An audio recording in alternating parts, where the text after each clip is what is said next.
જો ધોરણ 12 કોમ્પ્યુટર વિષય ચેપ્ટર નંબર 8 રિવિઝન.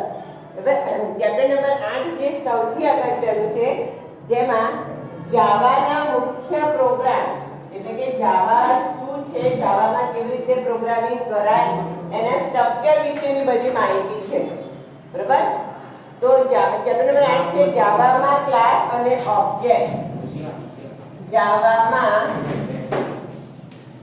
ક્લાસ અને ઓબ્જેક્ટ. બરાબર?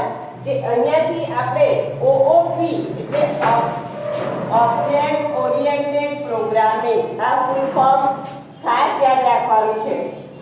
OOP એટલે ઓબ્જેક્ટ ઓરિએન્ટેડ પ્રોગ્રામિંગ ની શરૂઆત થાય છે. બરાબર? એમાં પણ ઓબ્જેક્ટ ઓરિએન્ટેડ પ્રોગ્રામિંગ કઈ છે? C++, જાવા, બરાબર, PHP, આ બધી OOP છે. એમાંથી આપણે કઈ ભણવાની આવે છે? જાવા. જાવા એ ઓબ્જેક્ટ ઓરિએન્ટેડ પ્રોગ્રામિંગ છે. એમાં વાક્ય રચના, પ્રોગ્રામની શરૂઆત ક્યાંથી થાય, ઓબ્જેક્ટ ક્યારે બનાવવાનો, ક્લાસ ક્યારે બનાવવાનો, એ બધી અહીંયા માહિતી છે. બરાબર? તો ક્લાસ એટલે શું? તો ક્લાસ એટલે એક સમાન ડેટા ટાઈપ ધરાવતો ટેમ્પલેટ અથવા સમૂહ, ખાસ ધ્યાન રાખજો. બરાબર? અથવા એક કરતા વધારે ઓબ્જેક્ટને સમાવતો સમૂહ અથવા તો ટેમ્પલેટ. બરાબર? ક્લાસ એટલે શું? ખાસ ધ્યાન રાખજો. એક કરતા વધારે ઓબ્જેક્ટને સમાવતો સમૂહ અથવા ટેમ્પલેટ. બરાબર? બીજો પ્રશ્ન, ક્લાસને દર્શાવવા માટેની કી કઈ છે? તો અહીંયા ખાસ શબ્દ યાદ રાખવાનો છે, ક્લાસ. ક્લાસ એક કીવર્ડ છે જાવામાં. કોઈ પણ ક્લાસને નિર્દેશ કરવા માટે એટલે કે ક્લાસને ડિક્લેર કરવા માટે પહેલા કયો શબ્દ લખવો પડશે? ક્લાસ. પછી ક્લાસનું નામ, ધારો કે આપણે લખી લઈએ સ્ટાન્ડર્ડ 12. તો આ શું કહેવાશે? Class name. શું કહેવાશે? Class name. બરાબર? ક્લાસ એક કીવર્ડ છે, કમ્પલસરી લખવાનો અને પછી એનું નામ લખવાનું. જો તમે આ કીવર્ડ નહીં લખો તો ઓટોમેટિક કમ્પ્યુટર શું કરશે? આને ખાલી એક સ્પેલિંગ તરીકે ગણશે, જાવાનો પ્રોગ્રામ બનશે નહીં. હવે અહીંયા તમે કૌંસમાં કંઈ પણ લખતા નથી, ખાલી બ્રેકેટ ઓપન ક્લોઝ કરી દો છો. એનો મતલબ છે કે ક્લાસની મેથડ કેવી છે? એમ્પ્ટી. જેને શું કહેવાય છે? નલ. બરાબર? તમે ક્લાસ બનાવ્યો પણ ક્લાસની અંદર કોઈ મેથડ, કોઈ પદ્ધતિ, કોઈ વેરિયેબલ, કોઈ ગણતરી વાપરી નથી. એટલા માટે એ ક્લાસ કેવો કહેવાશે? ખાલી અથવા એમ્પ્ટી, જેને આપણે નલ પણ કહીએ છીએ. બરાબર? એક્ઝામમાં તમને કોઈ બી શબ્દ વાપર્યો હોય, એમ્પ્ટી, નલ અથવા તો ખાલી. બરાબર? આને શું કહેવાય છે? કન્સ્ટ્રક્ટર. શબ્દ ખાસ યાદ રાખજો. શું કહેવાય છે? કન્સ્ટ્રક્ટર. બરાબર? આ ચેપ્ટરનો પહેલો જ અગત્યનો પ્રશ્ન, જાવામાં ક્લાસ બનાવવા માટે વપરાતો કીવર્ડ અથવા ચાવીરૂપ શબ્દ કયો છે? તો શું આવશે? ક્લાસ કીવર્ડ લખ્યા પછી શું લખાય છે? ક્લાસનું નામ. ક્લાસનો ઓટોમેટિક, તમે જ્યારે બી ક્લાસ બનાવો, ક્લાસ ડિક્લેર કરો, ત્યારે ઓટોમેટિક એનું શું બની જાય છે? કન્સ્ટ્રક્ટર. શું બની જાય છે? કન્સ્ટ્રક્ટર. આના પરથી જ બીજો એક પ્રશ્ન કે આ જે કન્સ્ટ્રક્ટર બની ગયો, ઓટોમેટિક બની જ જાય છે, આપણે બનાવવાનું નથી, જાવા જાતે જ બનેલો છે. તો એની ઇફેક્ટ હવે દૂર કરવી છે, રિમૂવ કરવી છે, ડિલીટ કરવી છે. તો તમારે શું લખવું પડશે? ક્લાસનું નામ. બરાબર? પછી એના જે બધા ફંક્શન્સ છે એ, પણ એની આગળ કઈ સાઈન મૂકી દેવાની? Tilde sign. કઈ સાઈન? ટિલ્ડ. કીબોર્ડમાં છે ઊંધો એસ. બરાબર? આવી રીતે હા, તો એ શું કહેવાશે? Tilde sign. તો આનાથી શું થશે? કન્સ્ટ્રક્ટર શું થશે? રિમૂવ થશે. શું થશે? રિમૂવ. આ ખાસ યાદ રાખજો, નિશાની ખાસ યાદ રાખવાની છે. જેને કહેવાય ડિસ્ટ્રક્ટર. કન્સ્ટ્રક્શન ક્લાસના નામની આગળ તમે ટિલ્ડ સાઇન મૂકો એ શું કહેવાશે? ડિસ્ટ્રક્ટર. MCQ જાવામાં કન્સ્ટ્રક્ટરને ડિલીટ કરવા કયું ચિહ્ન વપરાય? કયું ચિહ્ન આવે? ટિલ્ડ. ટિલ્ડ ચિહ્ન સિમ્બોલ કયો આવશે? ટિલ્ડ. જાવામાં ડિસ્ટ્રક્ટરને દર્શાવવા કયું ચિહ્ન આવે? ટિલ્ડ. જાવામાં કન્સ્ટ્રક્ટર દૂર કરો એને કઈ મેથડ કહેવાય? ડિસ્ટ્રક્ટર. બરાબર, આ રીતે યાદ રાખવાનું છે. ફરી એકવાર, જાવામાં પૂર્વ નિર્ધારિત ક્લાસની સાથે શું બની જાય છે? કન્સ્ટ્રક્ટર. કન્સ્ટ્રક્ટરને દૂર કરો એ પદ્ધતિને શું કહેવાય? ડિસ્ટ્રક્ટર. ડિસ્ટ્રક્ટર દર્શાવવા અથવા કન્સ્ટ્રક્ટરને દૂર કરવા કયું ચિહ્ન આવે? ખ્યાલ આવશે? બરાબર. એમાં ડિફોલ્ટ ક્લાસ કન્સ્ટ્રક્ટર અને ટિલ્ડ સાઇન આ પ્રશ્ન દર વખતે પૂછાય છે MCQ માં, ખાસ ધ્યાન રાખવાનું. આટલું ક્લિયર છે? બરાબર. હવે ક્લાસના નામ આપ્યા પછી આપણે છગડીયો કૌંસ કરવાનો છે અને છગડીયા કૌંસની અંદર આખો આપણો મુખ્ય પ્રોગ્રામ લખાય છે. બરાબર. છગડીયા કૌંસની અંદર આપણો આખો મુખ્ય પ્રોગ્રામ લખાય છે કે જેમાં ગણતરી હોય અથવા કોઈ સૂચના હોય, કોઈ પણ ફંક્શન હોય, કોઈ પણ મેથડ હોય, એ બધું જ શેમાં લખાવશે? છગડીયા કૌંસની અંદર. ખ્યાલ આવશે? તો અહીંયા આપણો પ્રશ્ન, જાવામાં ક્લાસ ડિક્લેર કર્યા બાદ કયો કૌંસ વપરાય છે? જાવાનો મુખ્ય કૌંસ કયો છે? છગડીયો કૌંસ. બરાબર. જાવામાં કયા કૌંસમાં સંપૂર્ણ પ્રોગ્રામ લખાય છે? છગડીયા કૌંસ. કોઈ પણ રીતે પૂછાય પણ આ જવાબ શું આવશે? છગડીયો કૌંસ, જેને આપણે ઇંગ્લિશમાં કહીએ કર્લી બ્રેકેટ્સ. ખ્યાલ આવશે? બરાબર. હવે જો આગળ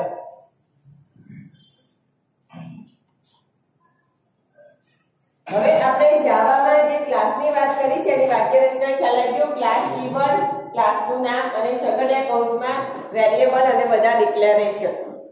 બરાબર. એટલે ક્લાસ એ એટ્રીબ્યુટ અને બિહેવિયરનો બનેલો છે. વેરી મોસ્ટ આઈએમપી, ક્લાસ એ એટ્રીબ્યુટ અને બિહેવિયરનો બનેલો છે. બરાબર. હવે બિહેવિયર એટલે શું અને એટ્રીબ્યુટ એટલે શું એ તમને સમજાઈ દઉં.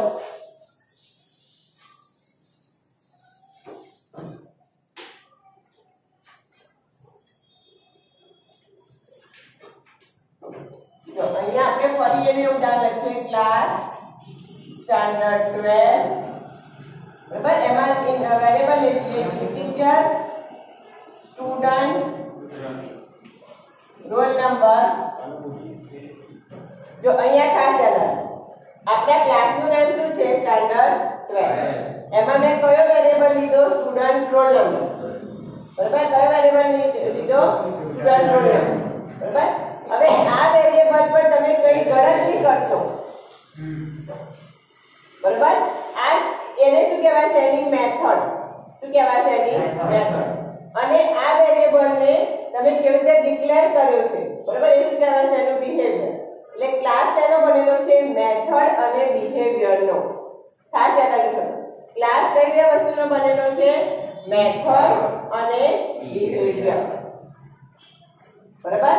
હવે આગળ જે ધારો કે અહીંયા બીજો વેરિયેબલ લેલો કે ઇન્ટીજર, સ્ટુડન્ટ, માર્ક્સ. બરાબર. તો આમાં મેં કેટલા વેરિયેબલ લીધા? 2. હવે એ વેરિયેબલને કેવી રીતે દર્શાવીશ અથવા તો એના પર કઈ ગણતરી કરીશ એને શું કહેવાશે? એની મેથડ. શું કહેવાશે? એની મેથડ. બરાબર. તો મેથડ અને એનો બિહેવિયર એ ક્લાસની બે મુખ્ય લાક્ષણિકતા છે. આગળ હવે આ જે વેરિયેબલ છે એને સ્ક્રીન ઉપર દર્શાવવા એટલે કે જાવામાં ધોરણ 10 માં આપણે સી પ્રોગ્રામિંગ ભણી ગયા, જેટલું કોડિંગ કરે એટલો જવાબ આવે. HTML માં જેટલું લખીએ એટલો જવાબ આવે, વધારાનું જાતે કશું જ ના આવે. તો એવી જ રીતે જાવામાં પણ તમારે શું કરવું પડશે? કોડિંગ. શું કરવું પડે છે? કોડિંગ. તો આનો જવાબ તમારે સ્ક્રીન પર દર્શાવવો હોય તો લખવું પડે system.out.println.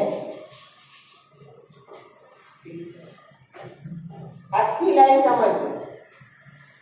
જાવામાં માહિતીને દર્શાવવા માટે અથવા જાવામાં કોઈ પણ ગણતરીને દર્શાવવા માટે કઈ મેથડ આવે છે?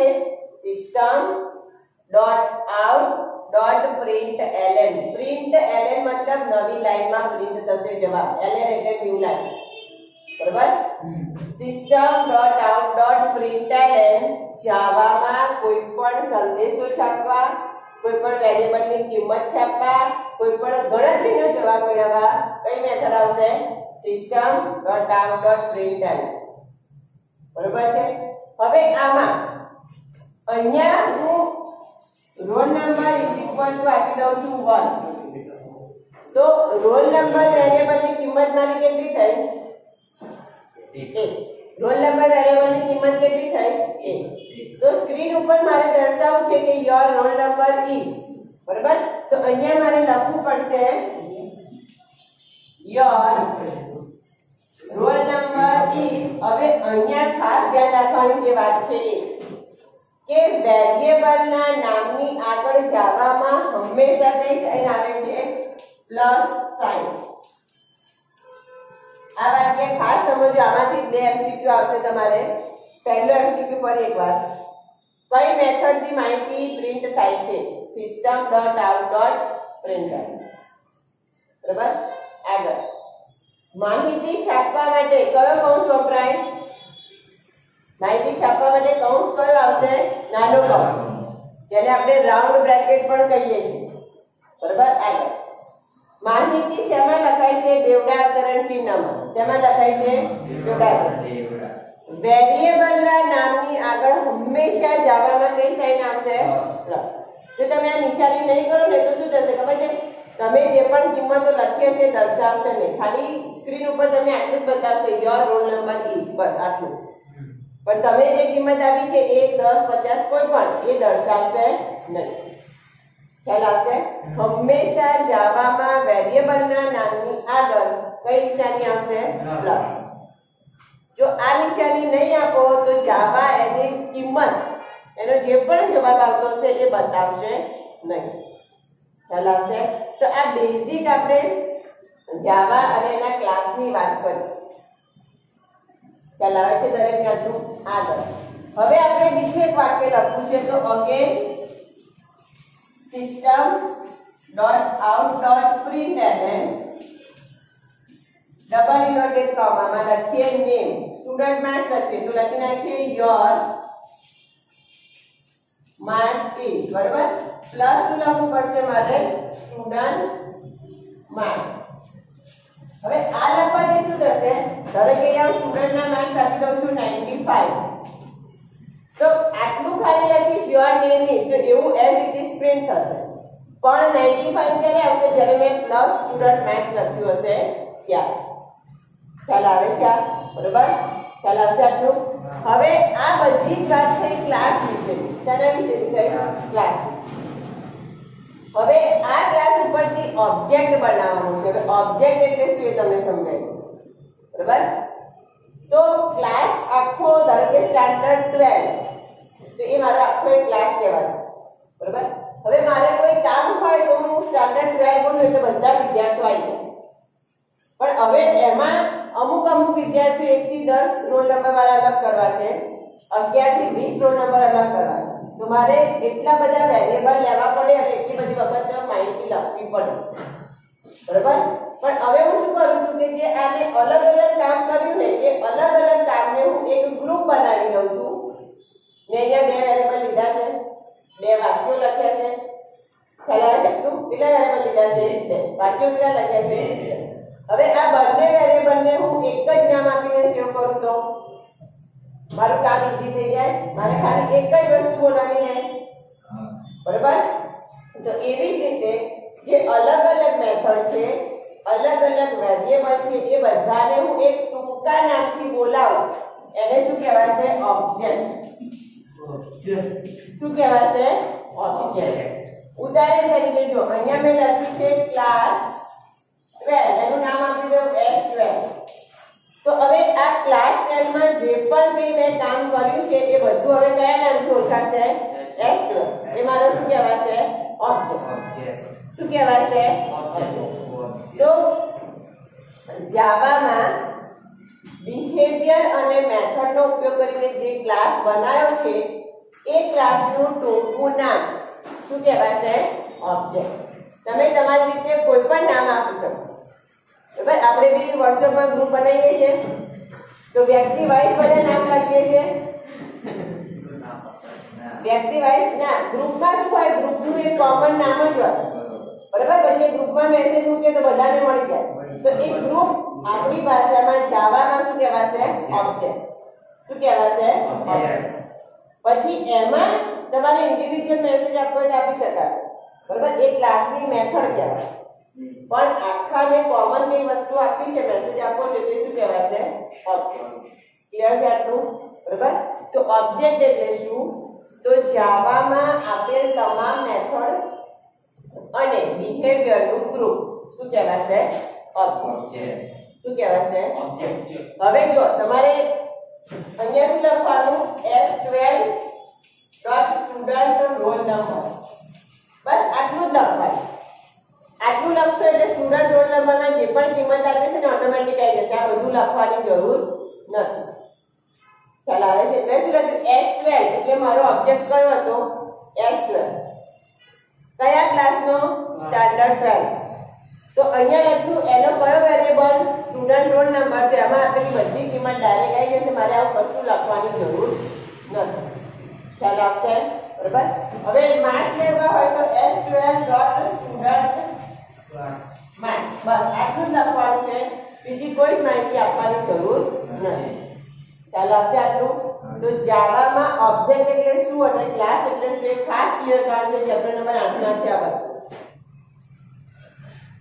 ખ્યાલ આવશે દરેકને? બરાબર. તો હવે આગળ જઈએ થોડું. હવે આ ઓબ્જેક્ટ જે બને છે એ ઓબ્જેક્ટને સાચવવા માટે, એટલે કે ઓબ્જેક્ટમાં જે પણ તમે અહીંયા કિંમત આપી છે બધી કિંમતો સાચવવા માટે એક કીવર્ડ વપરાય છે. કયો છે? ન્યુ. કયો છે? ન્યુ. ઓબ્જેક્ટ બનાવવા માટે, ઓબ્જેક્ટની કિંમતોને સાચવવા માટે જાવામાં કયો કીવર્ડ વપરાય છે? ન્યુ. જે મેમરીમાં માહિતી સાચવવા માટેની જગ્યા આપે છે. શું આપે છે?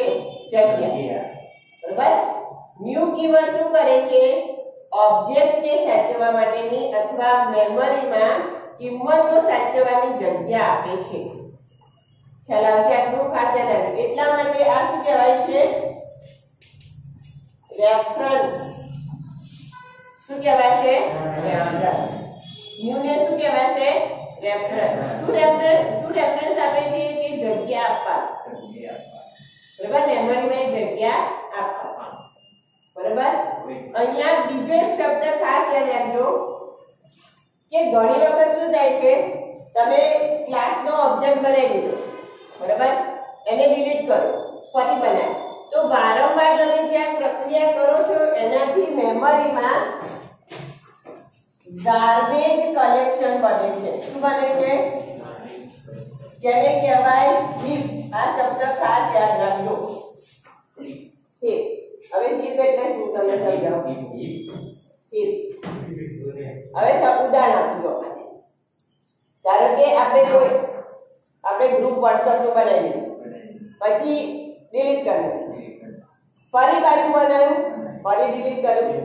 તો તમે ગ્રુપ બનાવો છો ત્યારે ઓલરેડી મેમરી વપરાય છે, ડિલીટ કરો છો એટલે મેમરી ખાલી થાય છે. પણ ફરી પાછું બનાવો એટલે ફરી મેમરી વપરાય, ફરી ડિલીટ કરો એટલે ફરી ખાલી થાય. તો આ પ્રક્રિયા કરવાથી વારે વારે એનું એ જ કામ તમે કરો છો, એની એ જ વસ્તુ ડિલીટ કરો છો, પણ ક્રિએટ કરો છો, ડિલીટ કરો છો, ક્રિએટ કરો છો. તો એનાથી મોબાઈલ હોય કે કોમ્પ્યુટર હોય એમાં બેડ સેક્ટર્સ આવે, એટલે કે જે વાયરસ કહીએ વાયરસ ભરાવાની જગ્યા વધતી જાય, બનવાની જગ્યા વધતી જાય. તો એને કહેવાય ગાર્બેજ કલેક્શન. શું કહેવાશે? ગાર્બેજ. ગાર્બેજ એટલે કચરો. બરાબર. એટલે એ જે કચરો ભરાય, મેમરી એવી બેડ બની જાય, ખરાબ બની જાય, એને જાવાની ભાષામાં શું કહેવાશે? હીપ. શું કહેવાશે? હીપ. બરાબર. બસ આટલા જ વાત પર. હવે આટલા શબ્દો ખાસ યાદ રાખો. ફરી એકવાર કહી દઉં, MCQ જ કહું છું, મોસ્ટ એમસીક્યુ ની વાત કરું છું. જાવામાં ઓબ્જેક્ટ બનાવવાનો કીવર્ડ કયો છે? ન્યુ. આ કીવર્ડને શું કહેવાય? રેફરન્સ. શું કહેવાશે? રેફરન્સ.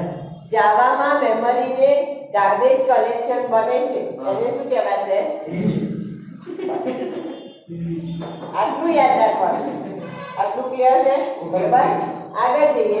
હવે ગાર્બેજ કલેક્શનની ખબર પડી ગઈ, ન્યુ કીવર્ડની ખબર પડી ગઈ, આપણને હીપની ખબર પડી ગઈ. ત્યાર પછી આવે છે જાવામાં ક્લાસના પ્રકાર.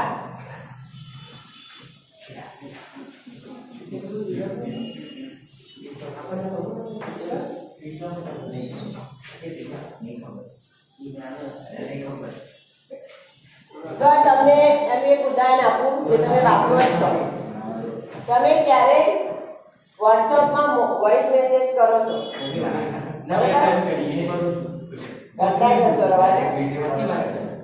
તમે ખાલી જસ્ટ વોઇસ મેસેજ ડાલો છો, બરાબર? તો એ વખતે કદાચ તમે માઇક નહીં કર્યું પણ તમારા કોમ્પ્યુટરમાં T00 કરી LOG ફાઇલ બને છે. આ નંબર બદલાય હો, 1 2 3 જેટલા મેસેજ કરે પ્રમાણે 00100 એવું આવે છે. પણ એક્સટેન્શન શું હોય છે? LOG લોક ફાઇલ, બરાબર? તમે જ્યારે WhatsApp ક્લિયર કરો છો ને ત્યારે આ બધી ફાઇલો ક્લિયર થાય છે, બરાબર? આ શું છે? તમે જે વોઇસ મેસેજ મોકલો છો એની પાછળ જે મેમરી ફાળવી છે, બરાબર, મોબાઈલે, એની એક આ ફાઇલ છે, બેકએન્ડ ફાઇલ કહેવાય છે ને, બરાબર? આ તમે ક્લિયર કરો એટલે ક્લિયર કરો સિક્યોરિટીમાં જઈને એટલે તમારો ડેટા ફ્રી થાય, એટલી તમને સ્પેસ વધારે મળે. જો આ તમે ક્લિયર ના કરો, ભર્યા જ કરો તો તમારા મોબાઈલ હેંગ થવાની શક્યતા ધીમે ધીમે વધતી જાય, બરાબર? અને જ્યારે તમે સિક્યોરિટીમાં જઈને ક્લિયર કરો છો ને તો કોમ્પ્યુટર શું, મોબાઈલ શું કરે છે? જે બધી બેક ફાઇલ બનતી જાય છે ને, બેક સેક્ટર વાળી, એ બધી ડિલીટ કરે છે. ખ્યાલ આવે છે? બરાબર? આ બધું આપણને ખબર જ નથી હોતી. આપણે તો બધું ઇન્સ્ટોલ કરીએ પછી કે ભરાઈ ગયું એટલે મોબાઈલ બદલી કાઢીએ, બરાબર? સિક્યોરિટીમાં આ બધું તમને મેસેજમાં આવે જ છે. ઇવન તમે સ્ક્રીનશોટ પાડો છો, બરાબર? તો સ્ક્રીનશોટ બી બેક સેક્ટર કહેવાય. તમે સિક્યોરિટીમાં જશો તો તરત તમને મેસેજ આવશે કે એક્સટેન્ડેબલ સ્ક્રીનશોટ અથવા તો ફાઇલ્સ, બરાબર? એનો મતલબ શું થશે કે એના જે રિઝોલ્યુશન છે એ ઓકે નથી હોતા, એટલે એનાથી શું બને છે? વાયરસ બને. એટલે બને એટલા સ્ક્રીનશોટ નહીં લેવાના, લો તો એનું કામ પતી જાય તો ડિલીટ મારી દો. બરાબર? તમે ખાસ ધ્યાન રાખજો, સિક્યોરિટીમાં બધા મેસેજ તમને મળતા હોય છે પણ આપણે કોઈ ધ્યાન નથી આપતા, બરાબર? તો એવી જ વસ્તુ જાવા પ્રોગ્રામિંગમાં પણ છે, જેને ગાર્બેજ કલેક્શન કહેવાય, અને એ શબ્દ માટે છે હીપ. શું કહેવાય છે? હીપ. ખ્યાલ આવશે? બરાબર? આગળ હવે જો આપણે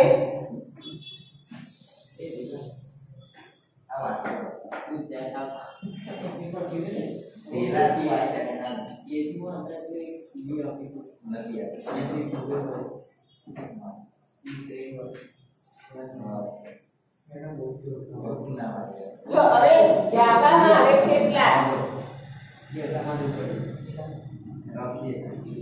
જો જાવામાં આવે છે ક્લાસ, બીજો એક નાનો ટોપિક લઈ લો, બરાબર? અહીંયા જાઓ. હવે આપણે જે ક્લાસ બનાવ્યો એની વાત કરીએ તો પહેલું આવે છે સ્ટેટિક ક્લાસ. હવે આપણે હમણાં ઉદાહરણ જોયું કે class is equal to standard. આ કીવર્ડ છે, આ ક્લાસનું નામ છે, બરાબર? પણ હવે આ ક્લાસમાં હું જે કિંમત આપું એ આખા પ્રોગ્રામ દરમિયાન ફિક્સ રહે, કોઈ એને બદલી ના શકે, એમાં કોઈ ફેરફાર ના થઈ શકે. તો એવા ક્લાસને જો ક્લાસ કહેવાશે સ્ટેટિક. શું કહેવાશે? સ્ટેટિક. શું કહેવાશે? Static class. બરાબર? આખા પ્રોગ્રામ દરમિયાન એની કિંમતોમાં, એના પ્રકારમાં, એની મેથડમાં કોઈ જ ચેન્જીસ ના કરી શકો તો એવા ક્લાસનો શું કહેવાશે? સ્ટેટિક. હવે મારા ક્લાસને સ્ટેટિક કેવી રીતે બનાવીશું? તો ક્લાસના નામની આગળ કયો શબ્દ ઉમેરી દેવાનો? સ્ટેટિક. કયો કીવર્ડ? સ્ટેટિક. આ પણ કીવર્ડ છે અને આ છે ક્લાસ છે. ઓકે, બરાબર? મેં ક્લાસ સ્ટાન્ડર્ડ 12 બનાવ્યો, હવે એમાં શું ઉમેરી દીધું? સ્ટેટિક. એટલે આમાં ને એકવાર બનાવી દીધો પ્રોગ્રામ પછી કોઈ ચેન્જીસ થઈ શકશે નહીં. ખ્યાલ આવ્યો? આગળ હવે એમાં ગમે ત્યારે ગમે તે સુધારા કરી શકાય એવો ક્લાસ તો જેને કહેવાય કયો ક્લાસ? લોકલ. કયો ક્લાસ? લોકલ. લોકલ ક્લાસ તમે બનાવો છો તો જાવામાં એ ક્લાસને તમે સુધારા એ ક્લાસમાં કિંમતો બદલી શકો છો અને એ ક્લાસમાં ફેરફાર કરી શકો છો. ખ્યાલ આવશે આટલે સુધી? બરાબર. તો આપણે જાવામાં ક્લાસ વિશેની ચર્ચા કરી છે ત્યાં સુધીનું આપણે વાંચવાનું છે, તૈયાર કરવાનું છે. હજુ વધુ માહિતી આના પછીના વિડીયોમાં. Okay thank you.